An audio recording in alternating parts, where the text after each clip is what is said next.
ಆತ್ಮೀಯ ವಿದ್ಯಾರ್ಥಿಗಳೇ, ನಾವೀಗಾಗಲೇ ಸಮಾಸದ ಅರ್ಥ, ವ್ಯಾಖ್ಯೆ, ಸಮಾಸದ ಉಗಮ, ಬೆಳವಣಿಗೆ, ಸಮಾಸದ ಉಗಮಕ್ಕೆ ಪ್ರೇರಕವಾದ ಇಲ್ಲವೇ ಕಾರಣವಾದ ಅಂಶಗಳ ಕುರಿತು ತಿಳಿದುಕೊಳ್ಳುವುದರ ಜೊತೆಗೆ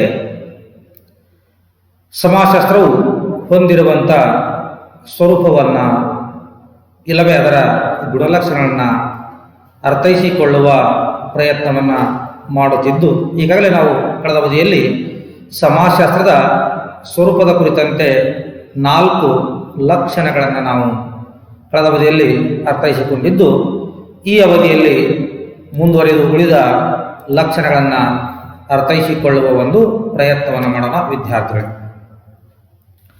5. ಸಮಾಜಶಾಸ್ತ್ರವು ಅಮೂರ್ತ ಸ್ವರೂಪದ ವಿಜ್ಞಾನವಾಗಿದೆಯೇ ಹೊರತು ಮೂರ್ತ ಸ್ವರೂಪದ್ದಲ್ಲ. ಸಮಾಜಶಾಸ್ತ್ರವು ಮಾನವನ ಕೆಲವು ಘಟನೆಗಳ ಮೂರ್ತ ರೂಪದ ಪ್ರಕಟಣೆಯಲ್ಲಿ ಆಸಕ್ತವಾಗಿರದೆ ಸಾಮಾನ್ಯ ಸ್ವರೂಪದ ಮಾನವನ ಘಟನೆಗಳ ಇಲ್ಲವೇ ಸಂಬಂಧಗಳ ರೂಪ ಹಾಗೂ ನಮೂನೆಗಳಲ್ಲಿ ಮಾತ್ರ ಆಸಕ್ತವಾಗಿದೆ.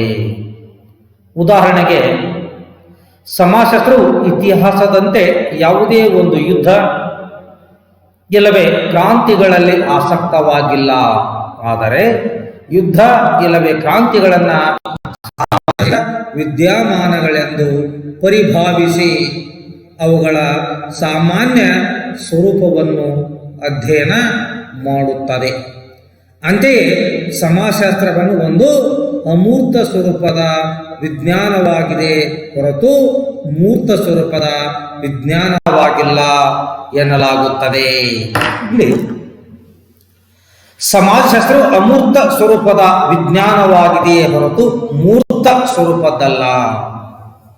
ಇಲ್ಲಿ ಅಮೂರ್ತದ ಅಗೋಚರ, ಕಣ್ಣಿಗೆ ಕಾಣದೇ ಇರುವಂಥದ್ದು. ಗಾಳಿ ಅಗೋಚರವಾದುದು, ಅದು ಅನುಭವಕ್ಕೆ ಬರುತ್ತದೆ. ಹಾಗೆ ಈ ಸಮಾಜಶಾಸ್ತ್ರವೂ ಕೂಡ ಅಮೂರ್ತ ಸ್ವರೂಪದ ಒಂದು ವಿಜ್ಞಾನವಾಗಿದೆ ಹೊರತು ಮೂರ್ತ ಸ್ವರೂಪದಲ್ಲ. ಸಮಾಜಶಾಸ್ತ್ರವು ಮಾನವನ ಕೆಲವು ಘಟನೆಗಳ ಮೂರ್ತ ರೂಪದ ಪ್ರಕಟಣೆಯಲ್ಲಿ ಆಸಕ್ತವಾಗಿಲ್ಲ. ಏನು ಮಾನವನ ದೈನಂದಿನ ಜೀವನದಲ್ಲಿ ಅಥವಾ ಸಾಮಾಜಿಕ ವ್ಯವಸ್ಥೆ ಇರತಕ್ಕಂಥ ವ್ಯಕ್ತಿಗಳ ವರ್ತನೆಗಳು ಅಥವಾ ಕಾರ್ಯಚಟುವಟಿಕೆಗಳು ಇಲ್ಲವೇ ನಡವಳಿಕೆಗಳ ಕುರಿತಂತೆ ಕೆಲವು ಘಟನೆಗಳನ್ನು, ಕೆಲವು ಸಂಗತಿಗಳನ್ನು, ಕೆಲವು ಸನ್ನಿವೇಶಗಳನ್ನು ಮೂರ್ತ ಸ್ವರೂಪದಲ್ಲಿ ಗೋಚರವಾಗುವಂಥ ರೂಪದಲ್ಲಿ ಪ್ರಕಟಗೊಳಿಸಲು, ವಿಶ್ಲೇಷಿಸಲು ಆಸಕ್ತವಾಗಿಲ್ಲ. ಬದಲಾಗಿ ಸಾಮಾನ್ಯ ಸ್ವರೂಪದ ಮಾನವನ ಘಟನೆಗಳ ಇಲ್ಲವೇ ಸಂಬಂಧಗಳ ರೂಪ ಹಾಗೂ ನಮೂನೆಗಳಲ್ಲಿ ಮಾತ್ರ ಆಸಕ್ತವಾಗಿದೆ. ಪ್ರತಿಯೊಬ್ಬ ಮಾನವನ ಅಥವಾ ಪ್ರತಿಯೊಬ್ಬ ವ್ಯಕ್ತಿಯ ವರ್ತನೆಗಳ ಹಿಂದೆ, ಆತನ ಕಾರ್ಯಚಟುವಟಿಕೆಗಳ ಹಿಂದೆ ಅನೇಕ ಅಂಶಗಳ, ಅನೇಕ ಸಂಗತಿಗಳ ಇಲ್ಲವೇ ಸನ್ನಿವೇಶಗಳ ಪ್ರಭಾವ ಇರುವುದನ್ನು ಅರ್ಥೈಸಿಕೊಂಡು ಅದನ್ನು ವಿಶ್ಲೇಷಿಸುವ, ಅದನ್ನು ಅರ್ಥೈಸುವ ಕಾರ್ಯದಲ್ಲಿ ಸಮಾಜಶಾಸ್ತ್ರವು ಆಸಕ್ತವಾಗಿದೆ. ನಾವಿಲ್ಲಿ ಉದಾಹರಣೆಯನ್ನು ನೋಡುವುದಾದರೆ, ಸಮಾಜಶಾಸ್ತ್ರವು ಸಮಾಜ ವಿಜ್ಞಾನವಾಗಿರುವಂಥ ಇತಿಹಾಸದಲ್ಲಿ ಅಥವಾ ಇತಿಹಾಸದಂತೆ ಯಾವುದೇ ಒಂದು ಯುದ್ಧ ಅಥವಾ ಕ್ರಾಂತಿಗಳಲ್ಲಿ ಆಸಕ್ತವಾಗಿಲ್ಲ. ಇತಿಹಾಸದ ಯುದ್ಧಗಳ ಬಗ್ಗೆ, ಕ್ರಾಂತಿಗಳ ಬಗ್ಗೆ ಮಾತ್ರ ಅಧ್ಯಯನ ಮಾಡುವ ಒಂದು ಸಮಾಜ ವಿಜ್ಞಾನವಾಗಿದೆ. ಸಮಾಜಶಾಸ್ತ್ರವು ಇತಿಹಾಸದಂತೆ ಯಾವುದೇ ಒಂದು ಯುದ್ಧ ಅಥವಾ ಕ್ರಾಂತಿಗಳಲ್ಲಿ ಆಸಕ್ತಿಯನ್ನು ಹೊಂದಿರದೆ ಯುದ್ಧ ಇಲ್ಲವೇ ಕ್ರಾಂತಿಗಳನ್ನು ಸಾಮಾಜಿಕ ವಿದ್ಯಮಾನಗಳೆಂದು ಪರಿಭಾವಿಸಿ ಆ ಯುದ್ಧಗಳು ಇಲ್ಲವೇ ಕ್ರಾಂತಿಗಳು ನಮ್ಮ ಸಾಮಾಜಿಕ ವ್ಯವಸ್ಥೆಯಲ್ಲಿ ಜರುಗುವಂಥ ಸಾಮಾಜಿಕ ವಿದ್ಯಮಾನಗಳು, ಅವು ಅವಶ್ಯಕ ಹಾಗೂ ಅನಿವಾರ್ಯ. ಆ ಸಾಮಾಜಿಕ ವಿದ್ಯಮಾನಗಳೆಂದು ಪರಿಗಣಿಸಿ ಏನನ್ನ ಯುದ್ಧ ಇಲ್ಲವೇ ಕ್ರಾಂತಿಗಳನ್ನ ಸಾಮಾಜಿಕ ವಿದ್ಯಮಾನಗಳೆಂದು ಪರಿಭಾವಿಸಿ ಅಥವಾ ಭಾವಿಸಿಕೊಂಡು ಅವುಗಳ ಸಾಮಾನ್ಯ ರೂಪವನ್ನ, ಸಾಮಾನ್ಯ ಸ್ವರೂಪವನ್ನ ಅಧ್ಯಯನ ಮಾಡುತ್ತದೆ.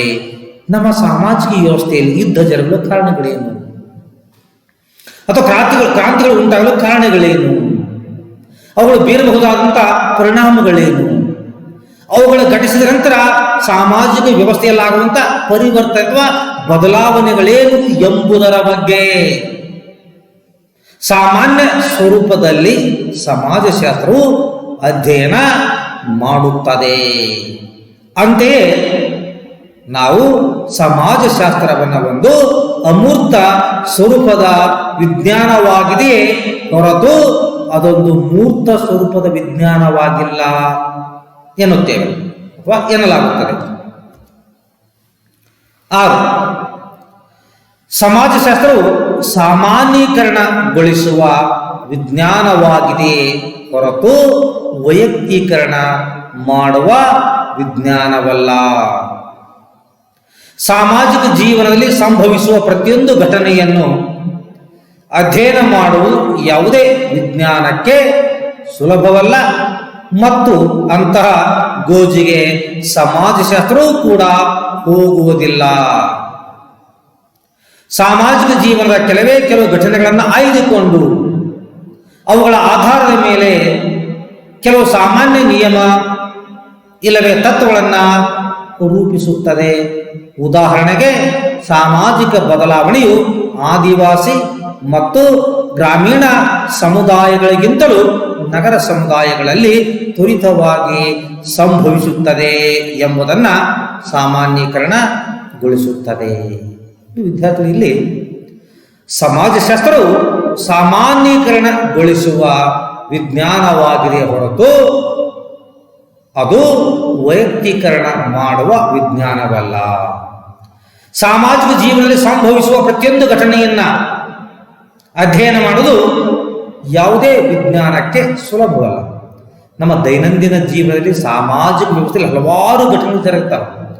ಆ ಪ್ರತ್ಯೇಕವಾಗಿರ್ತಕ್ಕಂಥ ಘಟನೆಗಳನ್ನ ಪ್ರತ್ಯೇಕವಾಗಿ ಅಧ್ಯಯನ ಮಾಡುವುದು ಯಾವುದೇ ಒಂದು ಸಮಾಜ ವಿಜ್ಞಾನಕ್ಕೆ ಸುಲಭದ ಕಾರ್ಯವಲ್ಲ. ಅಂತಹ ಗೋಜಿಗೆ ಸಮಾಜ ವಿಜ್ಞಾನವಾಗಿರುವ ಸಮಾಜಶಾಸ್ತ್ರವೂ ಕೂಡ ಹೋಗುವುದಿಲ್ಲ. ಯಾವುದಕ್ಕೆ ಹೋಗುವುದಿಲ್ಲ? ಸಾಮಾಜಿಕ ಜೀವನದಲ್ಲಿ ಸಂಭವಿಸುವಂತಹ ಪ್ರತಿಯೊಂದು ಘಟನೆಯಿಂದ ಪ್ರತ್ಯೇಕವಾಗಿ ಬಿಡಿಯಾಗಿ ಅಧ್ಯಯನ ಮಾಡಿ ಅದನ್ನ ವಿಶ್ಲೇಷಿಸುವ ಪ್ರಯತ್ನವನ್ನ ಮಾಡುವಂತಹ ಗೋಜಿಗೆ ಸಮಾಜಶಾಸ್ತ್ರವೂ ಹೋಗುವುದಿಲ್ಲ. ಸರ್, ಹಾಗಾದ್ರೆ ಏನು ಮಾಡುತ್ತೆ? ಸಾಮಾಜಿಕ ಜೀವನದಲ್ಲಿ ಘಟಿಸುವಂತ ಘಟನೆಗಳಲ್ಲಿ ಕೆಲವು ಘಟನೆಗಳನ್ನ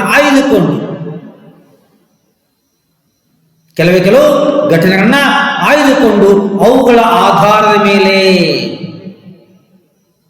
ಏನು ನಮ್ಮ ಸಾಮಾಜಿಕ ವ್ಯವಸ್ಥೆಯಲ್ಲಿ ಘಟನೆಗಳು ಜరుగుತ್ತವಲ್ಲ, ಆ ಘಟನೆಗಳಲ್ಲಿ ಕೆಲವು ಘಟನೆಗಳನ್ನ ಆಯ್ದುಕೊಂಡು ಕೆಲವು ಸಾಮಾನ್ಯ ನಿಯಮ ಇಲ್ಲವೇ ತತ್ವಗಳನ್ನ ರೂಪಿಸುತ್ತದೆ. ಏನ್ ಸರ್ ಹಿಂಗೆ ಕೆಲವು ಘಟನೆ ಆಯ್ಕೆ ಮಾಡಿಕೊಳ್ಳೋದು ಅಂದ್ರ, ವಿದ್ಯಾರ್ಥಿಗಳೇ ನಿಮ್ಮ ಮನೆಯಲ್ಲಿ ನೀವು ಕೂಡ ಅನ್ನವನ್ನ ಮಾಡಿರಬಹುದು, ಅಥವಾ ನಿಮ್ಮ ಮನೆಯಲ್ಲಿರ್ತಕ್ಕಂಥ ತಾಯಿನೋ ಅಕ್ಕನೋ ಅಜ್ಜಿನೋ ಅನ್ನ ಮಾಡ್ಲಿಕ್ಕೆ ಇಟ್ಟಿರ್ತಾರೆ. ಅನ್ನ ಬೆಂದೈತೋ ಅಥವಾ ಇಲ್ಲೋ, ಅನ್ನ ಕುದ್ದೈತೋ ಅಥವಾ ಇಲ್ಲೋ ಅಂತ ನೋಡ್ಲಿಕ್ಕೆ ಎಲ್ಲಾ ಅಗುಳುಗಳನ್ನು ತೆಗೆದು ಇಚುಕಿ ನೋಡುತ್ತಾಳೋ, ಅಥವಾ ಕೆಲವು ಅಗುಳುಗಳನ್ನ ಸೌಟಿನಲ್ಲಿ ಅಥವಾ ಚಮಚದಲ್ಲಿ ತೆಗೆದುಕೊಂಡು ಅದನ್ನ ಇಚಿಕಿ ಅಥವಾ ಒತ್ತಿ ನೋಡುತ್ತಾಳೋ? ಹೌದಲ್ಲ? ಹೌದ್ರಿ ಸರ, ಎಲ್ಲ ಅನ್ನಗಳನ್ನ ಆಕೆ ನೋಡೋದಿಲ್ಲ. ಕೆಲವುಗಳನ್ನ ನೋಡಿ ಅನ್ನ ಬೆಂದೈತು ಅಥವಾ ಇಲ್ಲೋ, ಅನ್ನ ಕುದ್ದೈತು ಅಥವಾ ಇಲ್ಲೋ ಎಂಬುದನ್ನು ಹೇಗೆ ಆಕೆ ಸಾಮಾನ್ಯ ಒಂದು ನಿರ್ಧಾರಕ್ಕೆ ಬರ್ತಾಳೋ ಅದೇ ರೀತಿಯಾಗಿ ಸಾಮಾಜಿಕ ವ್ಯವಸ್ಥೆಯಲ್ಲಿ ಜರುಗುವಂತ ಕೆಲವು ಘಟನೆಗಳನ್ನ ಆಯ್ದುಕೊಂಡು ಸಾಮಾನ್ಯ ನಿಯಮ ಇಲ್ಲವೇ ತತ್ವಗಳನ್ನ ಸಮಾಜಶಾಸ್ತ್ರವು ರೂಪಿಸುತ್ತದೆ. ಉದಾಹರಣೆಯನ್ನು ನಾವು ಇಲ್ಲಿ ತೆಗೆದುಕೊಳ್ಳೋದ್ರ ಸಾಮಾಜಿಕ ಬದಲಾವಣೆ ಅಥವಾ ಸಾಮಾಜಿಕ ಪರಿವರ್ತನೆ. ಆದಿವಾಸಿ ಸಮುದಾಯ ಮತ್ತು ಗ್ರಾಮೀಣ ಸಮುದಾಯಗಳಿಗಿಂತ ನಗರ ಸಮುದಾಯಗಳಲ್ಲಿ ತ್ವರಿತವಾಗಿ ಸಂಭವಿಸುತ್ತದೆ ಎಂಬುದನ್ನು ಸಾಮಾನ್ಯೀಕರಣಗೊಳಿಸುತ್ತದೆ. ಯಾಕೆ? ಆದಿವಾಸಿ ಸಮುದಾಯ ಅಂದರೆ ಕಾಡು ಮೇಡುಗಳಲ್ಲಿ, ಬೆಟ್ಟ ಗುಡ್ಡಗಳಲ್ಲಿ, ಗಿರಿಗೌಮರಗಳಲ್ಲಿ ತಮ್ಮದೇ ಆಗಿರತಕ್ಕಂಥ ಸಂಸ್ಕೃತಿಯೊಂದಿಗೆ, ತಮ್ಮದೇ ಆಗಿರತಕ್ಕಂಥ ಜೀವನ ಪದ್ಧತಿಯೊಂದಿಗೆ ನಾಗರಿಕ ಪ್ರಪಂಚದಿಂದ ಬಹುದೂರವಿರುತ್ತದೆ. ನಾಗರಿಕ ಪ್ರಪಂಚದ ಯಾವುದೇ ರೀತಿಯಾದಂಥ ಪ್ರಭಾವ ಅವುಗಳ ಮೇಲೆ ಆಗದೇ ಇರುವುದರಿಂದ, ಆದರೂ ಕೂಡ ಹೊಸದರ ಬಗೆಗಿನ ಭಯ, ಆತಂಕ, ಹಳೆಯ ವ್ಯವಸ್ಥೆಯೇ ಬಹಳ ಒಳ್ಳೆಯದು ಎನ್ನುವಂಥ ಮನೋಭಾವ, ಅನಕ್ಷರತೆ ಅವರಲ್ಲಿ ಮನೆ ಮಾಡಿಕೊಂಡಿರುವುದರಿಂದ ಅವರು ತ್ವರಿತವಾಗಿ ಪರಿವರ್ತನಾ ಪ್ರಕ್ರಿಯೆಯಲ್ಲಿ ಪಾಲ್ಗೊಳ್ಳುವುದಿಲ್ಲ. ಅದೇ ರೀತಿಯಾಗಿ ಕೃಷಿಯನ್ನೇ, ವ್ಯವಸಾಯವನ್ನೇ ಜೀವನದ ಏಕಮೇವ ಮಾರ್ಗವನ್ನಾಗಿ ಮಾಡಿಕೊಂಡು ಜೀವಿಸುವಂತ ಜನರ ನೆಲೆಯನ್ನು ನಾವು ಗ್ರಾಮ ಅಥವಾ ಹಳ್ಳಿ ಅಂತ ಕರಿತೀವಿ. ಅಂತ ಗ್ರಾಮ ಸಮುದಾಯಗಳಲ್ಲೂ ಕೂಡ ಜನರು ಸಂಪ್ರದಾಯ ಶರಣರಾಗಿರುವುದರಿಂದ, ಬಹಳಷ್ಟು ಜನರಿಗೆ ಓದು ಬರಹ ಬರದೇ ಇರುವುದರಿಂದ ಬದಲಾವಣೆಗಳನ್ನ ಅವರು ತ್ವರಿತವಾಗಿ ಸ್ವೀಕರಿಸುವುದಿಲ್ಲ. ಹೀಗಾಗಿ ಆ ಸಾಮಾಜಿಕ ಪರಿವರ್ತನೆ ಅಥವಾ ಬದಲಾವಣೆ ಎನ್ನುವುದು ಆದಿವಾಸಿ ಸಮುದಾಯ ಮತ್ತು ಗ್ರಾಮೀಣ ಸಮುದಾಯಕ್ಕಿಂತ ನಗರ ಸಮುದಾಯಗಳಲ್ಲಿ ತ್ವರಿತವಾಗಿ ಸಂಭವಿಸುತ್ತದೆ ಎಂಬುದನ್ನು ಸಾಮಾನ್ಯೀಕರಣಗೊಳಿಸುತ್ತೆ. ಯಾಕಂದ್ರೆ ನಗರಗಳು ಹೊರ ಜಗತ್ತಿನೊಂದಿಗೆ ಹೆಚ್ಚಿನ ಸಂಪರ್ಕವನ್ನು ಹೊಂದಿರುವುದರಿಂದ, ನಗರವಾಸಿಗಳು ಹೆಚ್ಚಿನ ಸಂಖ್ಯೆಯಲ್ಲಿ ಶಿಕ್ಷಣವನ್ನ ಪಡೆದಿರುವುದರಿಂದ, ವೈಚಾರಿಕ ವಿಚಾರಗಳನ್ನು ಅವರು ಹೊಂದಿರುವುದರಿಂದ ಪರಿವರ್ತನೆಯನ್ನ ಬೇಗನೆ ಸ್ವೀಕರಿಸಿಕೊಂಡು ಆ ವಾತಾವರಣಕ್ಕೆ ಅವರು ಹೊಂದಿಕೊಳ್ಳುವ ಮನೋಭೂಮಿಕೆಯನ್ನ ಬೆಳೆಸಿಕೊಂಡಿರುವುದರಿಂದ ಆದಿವಾಸಿ ಸಮುದಾಯ ಮತ್ತು ಗ್ರಾಮ ಸಮುದಾಯಕ್ಕಿಂತ ನಗರ ಸಮುದಾಯವು ತ್ವರಿತವಾಗಿ ಬದಲಾವಣೆಗೆ ಒಳಪಡುತ್ತದೆ. ಇನ್ನೂ ಒಂದು ಹೇಳೋದಾದ್ರೆ, ವಿವಾಹ ವಿಚ್ಛೇದನ ಎಲ್ಲೋ ಒಂದು ಕಡೆ ಗಂಡ ಹೆಂಡತಿವೆ ಒಂದಿಷ್ಟು ಸಾಂಸಾರಿಕ ಸಾಮರಸ್ಯ ಇಲ್ಲದೆ ಹೋದಾಗ ಆ ವೈವಾಹಿಕ ಸಂಬಂಧವನ್ನ ಕಾನೂನಾತ್ಮಕವಾಗಿ ಕಡಿದುಕೊಳ್ಳುವುದಕ್ಕೆ ವಿವಾಹ ವಿಚ್ಛೇದನ ಅಂತ ನಾವು ಕರೀತೀವಿ. ಇಡೀ ದೇಶಾದ್ಯಂತ, ಇಡೀ ಜಗತ್ತಿನಾದ್ಯಂತ ವಿಚ್ಛೇದನಕ್ಕೆ ಒಳಪಟ್ಟಂತ ಎಲ್ಲ ಗಂಡು ಹೆಣ್ಣುಗಳನ್ನ ಪ್ರತ್ಯೇಕವಾಗಿ ಸಂಪರ್ಕಿಸಿ ಅಧ್ಯಯನ ಮಾಡಿ ಒಂದು ಸಾಮಾನ್ಯ ನಿಯಮವನ್ನ ರೂಪಿಸುವುದರ ಬದಲಾಗಿ ಕೆಲವು ಕುಟುಂಬಗಳನ್ನ ಬೇರೆ ಬೇರೆ ಪ್ರದೇಶಗಳ ಹಿನ್ನೆಲೆ ಹೊಂದಿರತಕ್ಕಂಥ, ಬೇರೆ ಬೇರೆ ಸಾಂಸ್ಕೃತಿಕ ಹಿನ್ನೆಲೆ ಹೊಂದಿರತಕ್ಕಂಥ, ಬೇರೆ ಬೇರೆ ಧಾರ್ಮಿಕ ಹಿನ್ನೆಲೆ ಹೊಂದಿರತಕ್ಕಂಥ ಕೆಲವು ಕುಟುಂಬಗಳನ್ನ ಆಯ್ಕೆ ಮಾಡಿಕೊಂಡು ವಿವಾಹ ವಿಚ್ಛೇದನಕ್ಕೆ ಕಾರಣವೇನು ಎಂಬುದನ್ನ ಅಧ್ಯಯನಿಸಿ ಒಂದು ಸಾಮಾನ್ಯ ನಿಯಮವನ್ನ ಸಮಾಜಶಾಸ್ತ್ರ ರೂಪಿಸುತ್ತದೆ. ಆದ್ದರಿಂದಲೇ ಸಮಾಜಶಾಸ್ತ್ರವು ಸಾಮಾನ್ಯೀಕರಣಗೊಳಿಸುವ ವಿಜ್ಞಾನವಾಗಿದೆಯೇ ಹೊರತು ವೈಯಕ್ತೀಕರಣ ಮಾಡುವ ವಿಜ್ಞಾನವಾಗಿಲ್ಲ ಎಂದು ನಾವಿಲ್ಲಿ ಸ್ಪಷ್ಟಪಡಿಸಬಹುದಾಗಿದೆ. 7.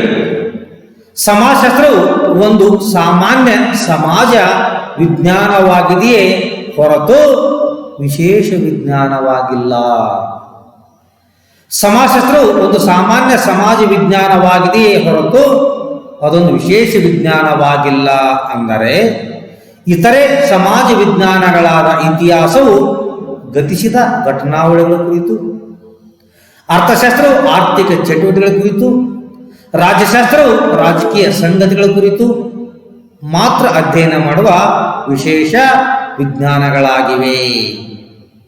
ಆದರೆ ಸಮಾಜಶಾಸ್ತ್ರವು ಮಾನವನ ಅಂತರ್ಕ್ರಿಯೆಗಳಿಗೆ ಸಂಬಂಧಿಸಿದ ಆರ್ಥಿಕ, ರಾಜಕೀಯ, ಧಾರ್ಮಿಕ, ನೈತಿಕ ಮೊದಲಾದ ಸಂಗತಿಗಳ ಸಾಮಾನ್ಯ ಸ್ವರೂಪವನ್ನು ಅಧ್ಯಯನ ಮಾಡುತ್ತದೆ. ಇಲ್ಲಿ ವಿದ್ಯಾರ್ಥಿಗಳೇ, ಸಮಾಜಶಾಸ್ತ್ರವು ಒಂದು ಸಾಮಾನ್ಯ ಸಮಾಜ ವಿಜ್ಞಾನವಾಗಿದೆ ಹೊರತು ವಿಶೇಷವಾಗಿರತಕ್ಕಂಥ ವಿಜ್ಞಾನವಲ್ಲ. ಏನ್ ಸರಿ ಹೀಗಂದ್ರೆ, ಈ ಪ್ರಪಂಚದಲ್ಲಿ, ಈ ಜಗತ್ತಿನ ಅನೇಕ ಸಮಾಜ ವಿಜ್ಞಾನಗಳಿವೆ. ಮಾನವನ ಜೀವನಕ್ಕೆ ಸಂಬಂಧಪಟ್ಟಂತ, ಬೇರೆ ಬೇರೆ ಕ್ಷೇತ್ರಕ್ಕೆ ಸಂಬಂಧಪಟ್ಟಂತ ಸಂಗತಿಗಳ, ವಿಷಯಗಳ ಕುರಿತು ವೈಜ್ಞಾನಿಕ ನೆಲೆಗಟ್ಟಿನಲ್ಲಿ ಅಧ್ಯಯನ ಮಾಡಲೆಂದೇ ಬೇರೆ ಬೇರೆ ಕಾಲಘಟ್ಟಗಳಲ್ಲಿ ಜನ್ಮ ತಾಳಿರುವಂತಹ ಹಲವಾರು ಸಮಾಜ ವಿಜ್ಞಾನಗಳಿವೆ. ಅಂತ ಸಮಾಜ ವಿಜ್ಞಾನಗಳಲ್ಲಿ ಕೆಲವು ಸಮಾಜ ವಿಜ್ಞಾನಗಳ ಬಗ್ಗೆ ನಾವಿಲ್ಲಿ ನೋಡುವುದಾದರೆ, ಇತಿಹಾಸವೂ ಕೂಡ ಒಂದು ಸಮಾಜ ವಿಜ್ಞಾನ. ಆ ಇತಿಹಾಸವು ಗತಿಸಿ ಹೋಗಿರುವಂತಹ ಘಟನಾವಳಿಗಳನ್ನು ಮಾತ್ರ, ಗತಿಸಿ ಹೋಗಿರ್ತಕ್ಕಂಥ ಘಟನಾವಳಿಗಳ ಕುರಿತು ಅಧ್ಯಯನ ಮಾಡುವ ಒಂದು ಕಾರ್ಯವನ್ನು ಮಾಡುತ್ತದೆ. ಅದೇ ರೀತಿಯಾಗಿ ಅರ್ಥಶಾಸ್ತ್ರ ಮಾನವನ ಆರ್ಥಿಕ ಚಟುವಟಿಕೆಗಳ ಕುರಿತು, ರಾಜ್ಯಶಾಸ್ತ್ರ ಮಾನವನ ರಾಜಕೀಯ ಚಟುವಟಿಕೆಗಳ ಅಥವಾ ಸಂಗತಿಗಳ ಕುರಿತು, ಮನಃಶಾಸ್ತ್ರ ಮಾನವನ ಮನಸ್ಸಿನ ಕುರಿತು, ಮಾನವಶಾಸ್ತ್ರ ಮಾನವನ ಉಗಮ ಬೆಳವಣಿಗೆ, ಮಾನವ ಸಂಸ್ಕೃತಿಯ ವಿಕಾಸ ಮೊದಲಾದವುಗಳ ಕುರಿತು. ಇಲ್ಲಿ ಇವುಗಳೆಲ್ಲವೂ ಕೂಡ ಮಾನವನ ಜೀವನಕ್ಕೆ ಸಂಬಂಧಪಟ್ಟಂತೆ ಯಾವುದೇ ಒಂದು ಕ್ಷೇತ್ರವನ್ನು ಆಯ್ಕೆ ಮಾಡಿಕೊಂಡು ಅಧ್ಯಯನ ಮಾಡುವುದರಿಂದ ಇವುಗಳನ್ನು ನಾವು ವಿಶೇಷ ವಿಜ್ಞಾನಗಳು ಅಂತ ನಾವು ಕರೀತೀವಿ. ಆದ್ರ ಸಮಾಜಶಾಸ್ತ್ರ ಒಂದು ವಿಶೇಷ ವಿಜ್ಞಾನವಾಗಿಲ್ಲ, ಅದು ಒಂದು ಸಾಮಾನ್ಯ ಸಮಾಜ ವಿಜ್ಞಾನವಾಗಿದೆ. ಏಕೆಂದರೆ ಸಮಾಜಶಾಸ್ತ್ರವು ಮಾನವರ ಅಂತರ್ಕ್ರಿಯೆಗಳಿಗೆ ಸಂಬಂಧಿಸಿದ ಆರ್ಥಿಕ, ರಾಜಕೀಯ, ಧಾರ್ಮಿಕ, ನೈತಿಕ, ಶೈಕ್ಷಣಿಕ, ಸಾಂಸ್ಕೃತಿಕ, ಸಾಮಾಜಿಕ ಮೊದಲಾದ ಸಂಗತಿಗಳ ಕುರಿತು ಸಾಮಾನ್ಯ ಸ್ವರೂಪವನ್ನು ಅಧ್ಯಯನ ಮಾಡುತ್ತದೆ. ಮಾನವನ ಅಂತರ್ಕ್ರಿಯೆಗಳಿಗೆ ಪರಸ್ಪರ ಪ್ರಭಾವ ಬೀರುವ ಅಥವಾ ಪ್ರಭಾವಕ್ಕೆ ಒಳಗಾಗುವಂತ ಕ್ರಿಯೆಗೆ ನಾವು ಸಾಮಾಜಿಕ ಅಂತರ್ಕ್ರಿಯೆ ಅಂತ ಸಾಮಾನ್ಯವಾಗಿ ಅರ್ಥೈಸ್ತೀವಿ. ಪರಸ್ಪರ ಪ್ರಚೋದನೆ ಮತ್ತು ಪ್ರತಿಕ್ರಿಯೆಗಳ ಮೂಲಕ ಪರಸ್ಪರ ಪ್ರಭಾವ ಬೀರುವ ಮತ್ತು ಪ್ರಭಾವಕ್ಕೆ ಒಳಗಾಗುವಂತ ಕ್ರಿಯೆ ನಾವು ಸಾಮಾಜಿಕ ಅಂತರ್ಕ್ರಿಯೆ ಅಂತೀವಿ. ಪ್ರತಿಯೊಬ್ಬ ವ್ಯಕ್ತಿಯೂ ಕೂಡ ಸಾಮಾಜಿಕ ಅಂತರ್ಕ್ರಿಯೆಗಳಲ್ಲಿ ಪಾಲ್ಗೊಳ್ಳುವುದರ ಮೂಲಕ ತನ್ನ ಬೇಡಿಕೆಗಳನ್ನ ಪೂರೈಸಿಕೊಳ್ಳುವ ಜೊತೆಗೆ ತನ್ನ ಜೀವನವನ್ನು ಸಾಗಿಸಿಕೊಂಡು ಹೋಗುವ ಮತ್ತು ನಾವೇ ರೂಪಿಸಿಕೊಂಡಂತ ಈ ಸಾಮಾಜಿಕ ಜಗತ್ತನ್ನು ಕೂಡ ಸುಲಲಿತವಾಗಿ ಮುಂದೆ ಕೊಂಡೊಯ್ಯುವ ಪ್ರಯತ್ನವನ್ನ ಮಾಡುತ್ತಿದ್ದಾನೆ. ಇಂಥ ಮಾನವನ ಅಂತರ್ಕ್ರಿಯೆಗಳಿಗೆ ಸಂಬಂಧಿಸಿದಂತೆ ಮಾನವನ ಅಂತರ್ಕ್ರಿಯೆಗಳ ಮೇಲೆ ಪ್ರಭಾವಿಸುವಂತ ಅಂಶಗಳಾಗಿರ್ತಕ್ಕಂಥ ಆರ್ಥಿಕ, ಸಾಮಾಜಿಕ, ಧಾರ್ಮಿಕ, ರಾಜಕೀಯ, ನೈತಿಕತೆ, ಶೈಕ್ಷಣಿಕ ಮೊದಲಾದ ಸಂಗತಿಗಳ ಸಾಮಾನ್ಯ ಸ್ವರೂಪವನ್ನು ಇದು ಅಧ್ಯಯನ ಮಾಡುತ್ತದೆ. ಹೀಗಾಗಿ ನಾವು ಒಂದು ಸಾಮಾನ್ಯ ಸಮಾಜ ವಿಜ್ಞಾನವಾಗಿದೆ ಹೊರತು ಇದು ಒಂದು ವಿಶೇಷ ವಿಜ್ಞಾನವಾಗಿಲ್ಲ ಅಂತ ನಾವಿಲ್ಲಿ ಸ್ಪಷ್ಟಪಡಿಸುತ್ತೇವೆ. 8. ಸಮಾಜಶಾಸ್ತ್ರವು ಪ್ರಯೋಗ ಸಿದ್ಧವೆನ್ನಬಹುದಾದ ಹಾಗೂ ವಿಚಾರ ಪ್ರಧಾನವಾದ ವಿಜ್ಞಾನವಾಗಿದೆ. ಸಮಾಜಶಾಸ್ತ್ರವು ಅವಲೋಕನ ಹಾಗೂ ಪ್ರಯೋಗಗಳಿಂದ ಹೊರಹೊಮ್ಮಿದ ಸತ್ಯ ಸಂಗತಿಗಳನ್ನು ದೃಢೀಕರಿಸುತ್ತದೆ. ಪ್ರಯೋಗಶೀಲನಾದ ಸಂಶೋಧಕನು ಸತ್ಯ ಸಂಗತಿಗಳನ್ನು ಹಾಗೂ ಮಾಹಿತಿಯನ್ನ ಸಂಗ್ರಹಿಸಿದರೆ ವಿಚಾರವಾದಿಯು ಅವುಗಳನ್ನ ತಾರ್ಕಿಕವಾಗಿ ಕ್ರಮಬದ್ಧಗೊಳಿಸುತ್ತಾನೆ. ಇಲ್ಲಿ ಸಮಾಜಶಾಸ್ತ್ರವು ಮಾನವನ ಸಮಾಜವನ್ನು ವೈಜ್ಞಾನಿಕವಾದ ಹಾಗೂ ಸಮಗ್ರವಾದ ರೀತಿಯಲ್ಲಿ ಅಧ್ಯಯನ ಮಾಡಲೆಂದೇ ಜನ್ಮ ತಾಳಿರುವಂಥ ಸಮಾಜಶಾಸ್ತ್ರವು ಅವಲೋಕನ ಮತ್ತು ಪ್ರಯೋಗಗಳಿಂದ ಹೊರಹೊಮ್ಮಿದ ಸತ್ಯ ಸಂಗತಿಗಳನ್ನು ದೃಢೀಕರಿಸುತ್ತದೆ. ಎಲ್ಲೋ ಒಂದು ಘಟನೆ ಸಂಭವಿಸಲಿ, ಯಾವುದೇ ಒಂದು ಸಂಗತಿ ಇರಲಿ, ಯಾವುದೇ ಒಂದು ಸಮಸ್ಯೆ ಇರಲಿ, ಅದರ ಕುರಿತು ಅವಲೋಕನ ಅಂದ್ರೆ ಅಬ್ಸರ್ವೇಷನ್. ಏನದು, ಹೇಗೆ ನಡೀತಾ ಇದೆ, ಆ ಘಟನೆ ಹೇಗೆ ಸಂಭವಿಸಿತು, ಆ ಘಟನೆ ಸಂಭವಿಸಲು ಯಾರ್ಯಾರು ಕಾರಣೀಕರ್ತರು, ಆ ಘಟನೆ ಸಂಭವಿಸಿದ್ರಿಂದ ಏನು ಪರಿಣಾಮಗಳು ಉಂಟಾಗಿವೆ ಎಂಬುದರ ಬಗ್ಗೆ, ಆ ಒಂದು ಸನ್ನಿವೇಶ, ಆ ಸಂದರ್ಭ, ಆ ಸಂಗತಿ ಇಲ್ಲವೇ ಆ ಘಟನೆಯ ಬಗ್ಗೆ ಅವಲೋಕನ ಮಾಡಿ ಅಲ್ಲಿ ಮಾಹಿತಿಯನ್ನು ಸಂಗ್ರಹಿಸಿ, ತಾನು ಸಂಗ್ರಹಿಸಿರ್ತಕ್ಕಂಥ ಮಾಹಿತಿ ಸತ್ಯಾಸತ್ಯ ಕೂಡಿದೆಯೋ ಅಥವಾ ಇಲ್ಲವೋ ಎಂಬುದನ್ನು ಪರಾಮರ್ಶಿಸಿ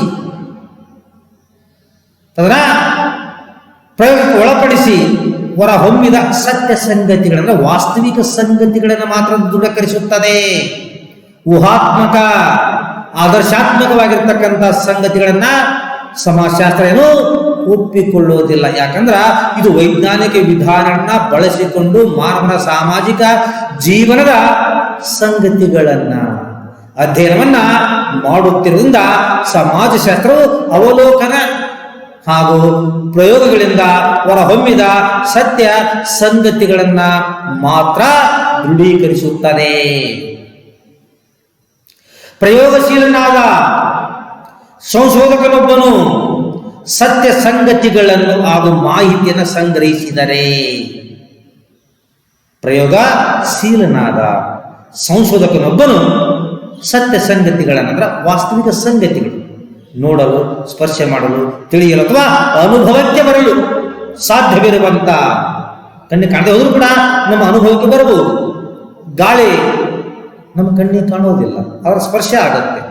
ಏನು ಒಳ್ಳೆ ಗಾಳಿ ಸರ್, ಗಾಳಿ ಜೋರು ಹೆಂಗ್ ಕಾಣುತ್ತೆ ಸರ್, ನೋಡ್ರಿ ಇಲ್ಲಿ ನೆರೆಹೊರೆಯೊಳಗಾಗಿರ್ತಕ್ಕಂಥ ಗಿಡ ಮರಗಳು ಅಲೆಗಾಡ್ತಾ ಇವೆ, ಅಲ್ಲಾಡ್ತಾ ಇವೆ, ನನ್ನ ತಲೆಗೂದಲು ಚದರ್ತಾ ಇವೆ. ಗಾಳಿ ಕಣ್ಣಿಗೆ ಕಾಣದೆ ಹೋದರೂ ಕೂಡ ಅದು ಅನುಭವಕ್ಕೆ ಹೇಗೆ ಬರ್ತದೋ ಹಾಗೆ ಸಮಾಜಶಾಸ್ತ್ರವೂ ಕೂಡ ಕಣ್ಣಿಗೆ ಕಾಣದೆ ಹೋದರೂ ಕೂಡ ಅನುಭವಕ್ಕೆ ಬರುವಂತ ವಾಸ್ತವಿಕ ಸಂಗತಿಗಳ ಹಾಗೂ ಮಾಹಿತಿಯನ್ನ ಒಬ್ಬ ಸಂಶೋಧಕನಾದವನು ಸಂಗ್ರಹಿಸಿದರೆ ವಿಚಾರವಾದಿಯಾದವನು, ಸತ್ಯಾಸತ್ಯತೆಯನ್ನ ಪರಾಮರ್ಶಿಸುವನು, ಪ್ರತ್ಯಕ್ಷ ಕಂಡರೂ ಕೂಡ ಪ್ರಮಾಣಿಸಿ ನೋಡುವಂತ ವ್ಯಕ್ತಿಯ ನಾವು ವಿಚಾರವಾದಿ, ವೈಜ್ಞಾನಿಕ ಮನೋಭಾವ ಉಳ್ಳವನು ಅಂತ ಹೇಳ್ತೀವಲ್ಲ, ಆ ವಿಚಾರವಾದಿಯು ಈಗಾಗಲೇ ಏನು ಪ್ರಯೋಗಶೀಲನಾದ ಸಂಶೋಧಕನೇನು ಸತ್ಯ ಸಂಗತಿಗಳನ್ನ ಹಾಗೂ ಮಾಹಿತಿಯನ್ನ ಸಂಗ್ರಹಿಸ್ತಾನಲ್ಲ, ಆ ವಿಚಾರವಾದಿಯಾದವನು ಅವುಗಳನ್ನ ತಾರ್ಕಿಕವಾಗಿ ಕ್ರಮಬದ್ಧಗೊಳಿಸುತ್ತಾನೆ. ಹೌದು, ಈ ಸನ್ನಿವೇಶ ಸಂಭವಿಸಿತು, ಈ ಸನ್ನಿವೇಶ ಸಂಭವಿಸಲು ಇದಕ್ಕೆ ಇವುಗಳೇ ಕಾರಣಗಳಾಗಿವೆ, ಈ ಸನ್ನಿವೇಶ, ಈ ಸಂದರ್ಭ, ಈ ಘಟನೆ ಸಂಭವಿಸಿದ್ದಕ್ಕಾಗಿ ಇಂಥ ದುಷ್ಪರಿಣಾಮಗಳು ಉಂಟಾಗಿವೆ, ಈ ದುಷ್ಪರಿಣಾಮಗಳನ್ನ ನಿಯಂತ್ರಿಸಬೇಕಾದ್ರೆಲ್ಲ ನಿರ್ಮೂಲನೆ ಮಾಡಬೇಕಾದ್ರ ಇಂಥ ಕ್ರಮ ನಿಯಮಗಳನ್ನ, ಕಾರ್ಯಕ್ರಮಗಳನ್ನ ರೂಪಿಸಿದರೆ ಅವುಗಳನ್ನ ನಿಯಂತ್ರಿಸಬಹುದು, ಇಲ್ಲವೇ ನಿವಾರಣೆ ಮಾಡಬಹುದು ಎಂಬುದನ್ನ ವಿಚಾರವಾದಿಯಾದವನು ತಾರ್ಕಿಕವಾಗಿ ಕ್ರಮಬದ್ಧಗೊಳಿಸುತ್ತಾನೆ. ಹೀಗೆ ಸಮಾಜಶಾಸ್ತ್ರವು ಜ್ಞಾನಾರ್ಜನೆ ಮಾರ್ಗಗಳಾದ ಅವಲೋಕನ ಮತ್ತು ಪ್ರಯೋಗ ಎಂಬ ಎರಡು ರೀತಿಯ ಮಾರ್ಗಗಳನ್ನ ಅನುಸರಿಸುತ್ತದೆ ತನ್ನ ಅಧ್ಯಯನದಲ್ಲಿ. ಸಮಾಜಶಾಸ್ತ್ರ ಜ್ಞಾನಾರ್ಜನೆಯ ಮಾರ್ಗಗಳಾದ ಅವಲೋಕನೆ ಅಥವಾ ವೀಕ್ಷಣೆ ಮತ್ತು ಪ್ರಯೋಗ ಎಂಬ ಎರಡು ರೀತಿಯ ಮಾರ್ಗಗಳನ್ನು ಅನುಸರಿಸುತ್ತದೆ ಅದು ತನ್ನ ಅಧ್ಯಯನದಲ್ಲಿ. ಆದ್ದರಿಂದಲೇ ಸಮಾಜಶಾಸ್ತ್ರವು ಪ್ರಯೋಗ ಸಿದ್ಧವೆನ್ನಬಹುದಾದ ಹಾಗೂ ವಿಚಾರ ಪ್ರಧಾನವಾದ ವಿಜ್ಞಾನವಾಗಿದೆ ಎಂಬ ತೀರ್ಮಾನಕ್ಕೆ ಬರಲಾಗಿದೆ. ಸರಿಯಪ್ಪ, ಪ್ರಯೋಗಕ್ಕೆ ಸಿದ್ಧ ಈ ರೀತಿ ಆಗಿದೆ, ಇದಕ್ಕೆ ಕಾರಣ ಇದು, ಸಂಭವಿಸಿದ ಪರಿಣಾಮ ಉಂಟಾಗುತ್ತೆ, ಇದನ್ನು ಹೀಗೆ ನಿಯಂತ್ರಿಸಬಹುದು. ಉದಾಹರಣೆ ಕೂಡ ಕೊಡಬಹುದು. ಕೌಟುಂಬಿಕ ವೈಯಕ್ತಿಕ ವಿಘಟನೆಗಳು ಅಧಿಕವಾದಂತೆ ಕೌಟುಂಬಿಕ ವಿಘಟನೆಗಳು ಕೂಡ ಅಧಿಕವಾಗುತ್ತವ, ಕೌಟುಂಬಿಕ ವಿಘಟನೆಗಳು ಕೂಡ ಅಧಿಕವಾದಂತೆ ಸಮಾಜವು ಕೂಡ ವಿಘಟಿತ ಸ್ಥಿತಿಯನ್ನು ತಲುಪುತ್ತದೆ. ಇದು ಪ್ರಯೋಗ ಸಿದ್ಧವೆನ್ನಬಹುದಾದ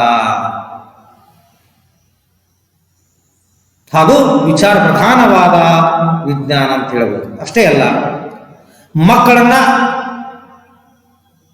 ಚಿಕ್ಕವರಿದ್ದಾಗ, ಸಣ್ಣವರಿದ್ದಾಗ ಒಳ್ಳೆ ರೀತಿಯ ಸಂಸ್ಕಾರವನ್ನ ಕೊಡದೆ ಹೋದರೆ, ಸಮಾಜಮುಖಿಯಾಗಿ ಬದುಕುವಂತ ವಿಚಾರಧಾರೆಗಳನ್ನ, ಮಾರ್ಗದರ್ಶನವನ್ನ ಮಾಡದೆ ಹೋದರೆ ಮುಂದೆ ಆ ಮಕ್ಕಳು ಸಮಾಜ ಬಾಹಿರವಾಗಿರ್ತಕ್ಕಂಥ ಚಟುವಟಿಕೆಗಳಲ್ಲಿ ಪಾಲ್ಗೊಳ್ಳುತ್ತಾರ. ಅವರು ಅಪ್ರಾಪ್ತರನ್ನ ಬಾಲಾಪರಾಧ ಕರೆಯಲಾಗುತ್ತಾ, ಪ್ರಾಪ್ತ ವಯಸ್ಸಿನ ನಂತರ ಸಮಾಜ ಬಾಹಿರವಾದ, ಕಾನೂನು ಬಾಹಿರವಾಗಿರ್ತಕ್ಕಂಥ ಚಟುವಟಿಕೆಗಳಲ್ಲಿ ಪಾಲ್ಗೊಳ್ಳೋದನ್ನ ಅಪರಾಧವೆಂದು ಕರೆಯಲಾಗುತ್ತಾ. ಅಪರಾಧದ ಸಂಖ್ಯೆ ಹೆಚ್ಚುತ್ತಾ ಹೋದಂತೆ ಸಮಾಜವು ವಿಘಟಿತ ಸ್ಥಿತಿಯನ್ನ ಅಥವಾ ರೋಗಗ್ರಸ್ತ ಸ್ಥಿತಿಯನ್ನ ತಲುಪುತ್ತದೆ. ಹೀಗೆ ಸಮಾಜಶಾಸ್ತ್ರವು ಪ್ರಯೋಗ ಸಿದ್ಧವೆನ್ನಬಹುದಾದ ಹಾಗೂ ವಿಚಾರ ಪ್ರಧಾನವಾದ ವಿಜ್ಞಾನವಾಗಿದೆ ಎಂದು ತೀರ್ಮಾನಕ್ಕೆ ಬರಲಾಗಿದೆ. ವಿದ್ಯಾರ್ಥಿಗಳೇ, ಸಮಾಜಶಾಸ್ತ್ರದ ಸ್ವರೂಪ ಕೆಲವೇ ಅದರ ಲಕ್ಷಣಗಳ ಬಗ್ಗೆ ನಾವು ತಿಳಿದುಕೊಂಡಿದ್ದೀವಿ. ಪ್ರತಿಯೊಂದು ವಿಜ್ಞಾನವು ಕೂಡ ತನ್ನದಾಗಿರತಕ್ಕಂಥ ಸ್ವರೂಪವನ್ನು ಹೊಂದಿರುವಂತೆ ಮಾನವರ ಸಮಾಜವನ್ನು ವೈಜ್ಞಾನಿಕ ನೆಲೆಗಟ್ಟಿನಲ್ಲಿ ಅಧ್ಯಯನ ಮಾಡಲೆಂದೇ ಜನ್ಮ ತಾಳಿದಂತಹ ಸಮಾಜಶಾಸ್ತ್ರವೂ ಕೂಡ ತನ್ನದಾಗಿರತಕ್ಕಂಥ ನಿರ್ದಿಷ್ಟವಾದ ಒಂದು ಸ್ವರೂಪವನ್ನ ಹೊಂದಿದೆ. ಸಮಾಜಶಾಸ್ತ್ರದ ಸ್ವರೂಪವನ್ನು ಅರ್ಥೈಸಿಕೊಳ್ಳದ ಹೊರತು ಸಮಾಜಶಾಸ್ತ್ರ ಎಂದರೇನು ಎಂಬುದನ್ನು ಸ್ಪಷ್ಟವಾಗಿ ಅರ್ಥೈಸಿಕೊಳ್ಳಲಿಕ್ಕೆ ಸಾಧ್ಯವಿಲ್ಲ ವಿದ್ಯಾರ್ಥಿಗಳೇ. ಸರಿ, ಹಾಗಾದರೆ ಸಮಾಜಶಾಸ್ತ್ರದ ಸ್ವರೂಪದ ಇಲ್ಲವೇ ಗುಣಲಕ್ಷಣಗಳ ಕುರಿತಂತೆ ಹೇಗೆ ಪ್ರಶ್ನೆಗಳು ಕೇಳಲ್ಪಡ್ತಾವೆ, ಯಾವ ರೀತಿ ಪ್ರಶ್ನೆ ಕೇಳಿದರೆ, ಯಾವ ರೀತಿಯಾಗಿ ಉತ್ತರ ಬರೆದರೆ ನಮಗೆ ಅಂಕಗಳು ಲಭ್ಯವಾಗುತ್ತವೆ ಎಂಬುದರ ಬಗ್ಗೆ ತಿಳಿದುಕೊಳ್ಳುವ ಇಲ್ಲವೇ ಅರ್ಥೈಸಿಕೊಳ್ಳುವ ಒಂದು ಪ್ರಯತ್ನವನ್ನು ಮಾಡೋಣ ವಿದ್ಯಾರ್ಥಿಗಳೇ. ಮೊದಲಿಗೆ 1 ಅಂಕದ ಪ್ರಶ್ನೋತ್ತರಗಳು. ನಿಶ್ಚಯಾತ್ಮಕ ವಿಜ್ಞಾನ ಎಂದರೇನು? ಸಂಗತಿಯೊಂದು ಇಲ್ಲವೇ ವಸ್ತುವೊಂದು ಹೇಗೆ ಇದೆಯೋ ಹಾಗೆಯೇ ಅಧ್ಯಯನ ಮಾಡುವ ವಿಜ್ಞಾನವನ್ನು ನಿಶ್ಚಯಾತ್ಮಕ ವಿಜ್ಞಾನ ಎಂದು ಕರೆಯಲಾಗುತ್ತದೆ. ಪ್ರಶ್ನೆ 2, ಶುದ್ಧ ವಿಜ್ಞಾನ ಎಂದರೇನು? ಉತ್ತರ: ಜ್ಞಾನವನ್ನು ಸಂಪಾದನೆ ಮಾಡುವ ಉದ್ದೇಶವನ್ನು ಹೊಂದಿರುವ ವಿಜ್ಞಾನವನ್ನು ಶುದ್ಧ ವಿಜ್ಞಾನವೆಂದು ಕರೆಯಲಾಗುತ್ತದೆ. ಪ್ರಶ್ನೆ 3, ಅನ್ವಯಿಕ ವಿಜ್ಞಾನ ಎಂದರೇನು? ಸಂಪಾದಿಸಿದ ಸೈದ್ಧಾಂತಿಕ ಜ್ಞಾನವನ್ನು ಸಮಸ್ಯೆಗಳ ಪರಿಹಾರಕ್ಕಾಗಿ ಬಳಸಿಕೊಳ್ಳುವ ವಿಜ್ಞಾನವನ್ನು ಅನ್ವಯಿಕ ವಿಜ್ಞಾನ ಎಂದು ಕರೆಯಲಾಗುತ್ತದೆ. ವಿದ್ಯಾರ್ಥಿಗಳೇ, ಇದು 2 ಅಂಕದ ಪ್ರಶ್ನೆ. ಸಮಾಜಶಾಸ್ತ್ರವು ಒಂದು ಅಮೂರ್ತ ಸ್ವರೂಪದ ವಿಜ್ಞಾನವಾಗಿದೆಯೇ ಹೊರತು ಮೂರ್ತ ಸ್ವರೂಪದ ವಿಜ್ಞಾನವಾಗಿಲ್ಲ ಎಂಬುದನ್ನು ಉದಾಹರಣೆ ಸಹಿತ ವಿವರಿಸಿರಿ. ಇದು 2 ಅಂಕದ ಪ್ರಶ್ನೆ. ಈ ರೀತಿ ಪ್ರಶ್ನೆಗಳು ಬಹಳ ವಿರಳ. ಆದರೂ ಕೂಡ ಈಗಾಗಲೇ ಈ ಪ್ರಶ್ನೆ ವಾರ್ಷಿಕ ಪರೀಕ್ಷೆಗೆ ಕೇಳಲ್ಪಟ್ಟಿದ್ದರಿಂದ ಹೀಗೂ ಕೂಡ ಪ್ರಶ್ನೆ ಕೇಳ್ತಾರೆ. ಈ ರೀತಿ ಪ್ರಶ್ನೆ ಕೇಳಿದಾಗ ಹೇಗೆ ಉತ್ತರಿಸಬೇಕು ಎಂಬುದನ್ನು ನಾವಿಲ್ಲಿ ನೋಡುವ ಅಥವಾ ಕಾಣುವ ಪ್ರಯತ್ನವನ್ನು ಮಾಡುವ ವಿದ್ಯಾರ್ಥಿಗಳೇ. ಸಮಾಜಶಾಸ್ತ್ರವು ಮಾನವನ ಕೆಲವು ಘಟನೆಗಳ ಮೂರ್ತ ರೂಪದ ಪ್ರಕಟಣೆಯಲ್ಲಿ ಆಸಕ್ತವಾಗಿರದೆ ಸಾಮಾನ್ಯ ಸ್ವರೂಪದ ಮಾನವನ ಘಟನೆಗಳ ಇಲ್ಲವೇ ಸಂಬಂಧಗಳ ರೂಪ ಹಾಗೂ ನಮೂನೆಗಳಲ್ಲಿ ಮಾತ್ರ ಆಸಕ್ತವಾಗಿದೆ. ಉದಾಹರಣೆ: ಸಮಾಜಶಾಸ್ತ್ರವು ಇತಿಹಾಸದಂತೆ ಯಾವುದೇ ಒಂದು ಯುದ್ಧ ಇಲ್ಲವೇ ಕ್ರಾಂತಿಗಳಲ್ಲಿ ಆಸಕ್ತವಾಗಿಲ್ಲ. ಆದರೆ ಯುದ್ಧ ಇಲ್ಲವೇ ಕ್ರಾಂತಿಗಳನ್ನು ಸಾಮಾಜಿಕ ವಿದ್ಯಮಾನಗಳೆಂದು ಪರಿಭಾವಿಸಿ ಅವುಗಳ ಸಾಮಾನ್ಯ ಸ್ವರೂಪವನ್ನು ಅಧ್ಯಯನ ಮಾಡುತ್ತದೆ. ಅಂತೆಯೇ ಸಮಾಜಶಾಸ್ತ್ರವನ್ನು ಒಂದು ಅಮೂರ್ತ ಸ್ವರೂಪದ ವಿಜ್ಞಾನವಾಗಿದೆ ಹೊರತು ಮೂರ್ತ ಸ್ವರೂಪದ ವಿಜ್ಞಾನವಾಗಿಲ್ಲ ಎನ್ನಲಾಗುತ್ತದೆ. ಈ ರೀತಿಯಾಗಿ 1 ಮತ್ತು 2 ಅಂಕದ ಪ್ರಶ್ನೆಗಳು ಕೇಳಲ್ಪಡುತ್ತವೆ. ಸರ್, ಹಾಗಾದ್ರೆ ಮತ್ತೆ ಯಾವ ರೀತಿಯ ಪ್ರಶ್ನೆ ಕೇಳಲ್ಪಡ್ತವೆ ಸರ್? ಸಮಾಜಶಾಸ್ತ್ರ ಸ್ವರೂಪದ ಬಗ್ಗೆ ಕೇವಲ 1 ಮತ್ತು 2 ಅಂಕದ ಪ್ರಶ್ನೆ ಮಾತ್ರ ಕೇಳಲ್ಪಡ್ತಾವ ಸರ್? ಮತ್ತೆ 5 ಅಂಕ ಅಥವಾ 10 ಅಂಕದ ಪ್ರಶ್ನೆ ಕೇಳಲ್ಪಡಲ್ವಾ? ಇದೆ. ಸಮಾಜಶಾಸ್ತ್ರದ ಸ್ವರೂಪವನ್ನ ಸಂಕ್ಷಿಪ್ತವಾಗಿ ವಿವರಿಸಿರಿ. 5 ಅಂಕದ ಪ್ರಶ್ನೆ.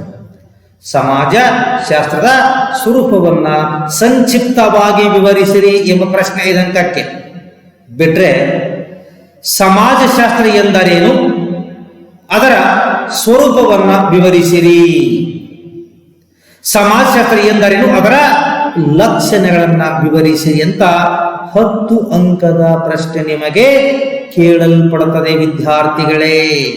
ಹೀಗೂ ಕೇಳಬಹುದು, ಸಮಾಜಶಾಸ್ತ್ರವನ್ನು ವ್ಯಾಖ್ಯಾನಿಸಿ ಅದರ ಲಕ್ಷಣಗಳನ್ನು ಇಲ್ಲವೇ ಸ್ವರೂಪವನ್ನು ವಿವರಿಸಿರಿ ಅಂತ 10 ಅಂಕದ ಪ್ರಶ್ನೆಗಳು ಕೂಡ ಈಗಾಗಲೇ ಪರೀಕ್ಷೆಯಲ್ಲಿ ಕೇಳಲ್ಪಟ್ಟಿದೆ ವಿದ್ಯಾರ್ಥಿಗಳೇ.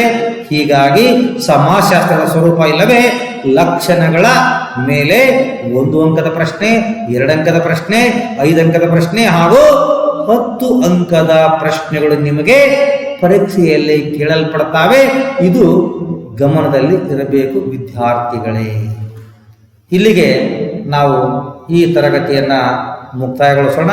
ಮುಂದಿನ ತರಗತಿಯಲ್ಲಿ ವಿಜ್ಞಾನ ಎಂದರೇನು, ವಿಜ್ಞಾನ ಎಂದರೇನು ಎಂಬುದರ ಬಗ್ಗೆ ಒಂದು ವ್ಯಾಖ್ಯಾನ, ವಿಜ್ಞಾನದ ಪ್ರಕಾರಗಳ ಕುರಿತಂತೆ ನಂತರದ ಅವಧಿಯಲ್ಲಿ ತಿಳಿದುಕೊಳ್ಳುವ ಇಲ್ಲವೇ ಅರ್ಥೈಸಿಕೊಳ್ಳುವ ಒಂದು ಪ್ರಯತ್ನವನ್ನ ಮಾಡೋಣ ವಿದ್ಯಾರ್ಥಿಗಳೇ.